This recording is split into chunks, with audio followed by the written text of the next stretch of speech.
This is the distributor cap and rotor that goes to a big block Chevy. The small block is the same thing. So I want to tell you, when you flip it over, if you haven't ran your engine in a while and it's in the weather, you have the hood off of it and it won't start, sometimes you get corrosion from condensation building up under the cap. You get corrosion on these things here. I call them points. What happened is you can take your a file or a knife and scratch those points off and try to get some of that condensation off of it. And even on the end of your rotor, right here on the tip, they'll have condensation on it too. And corrosion on it too from the condensation from sweating under the cap, or maybe water got under there and got trapped.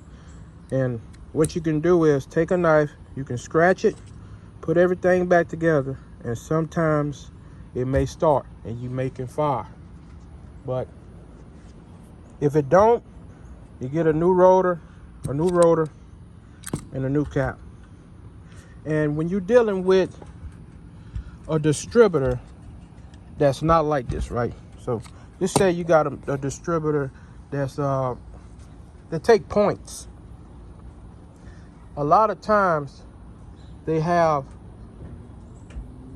corrosion on the points where your filler gauge goes. They have corrosion on the points from condensation getting in there too, and it gets sweated and it get corroded and it won't fire. Sometimes it'll fire and you could be doing fine, and then after that it won't start back up. Sometimes that happens. And sometimes you gotta take a filler gauge and run it in there a couple times till you can get it sharpened, and then it'll start right up. So this is a different setup than that kind of distributor, but they close to the same thing, but they're not the same thing at all. But condensation build up under there will cause the corrosion, and it will stop both of them from starting. So if you don't have the money for a new cap and a new rotor, and you're just trying to get off the road, maybe you can try this and maybe it'll work. It's worth a shot, especially if you're in the middle of nowhere.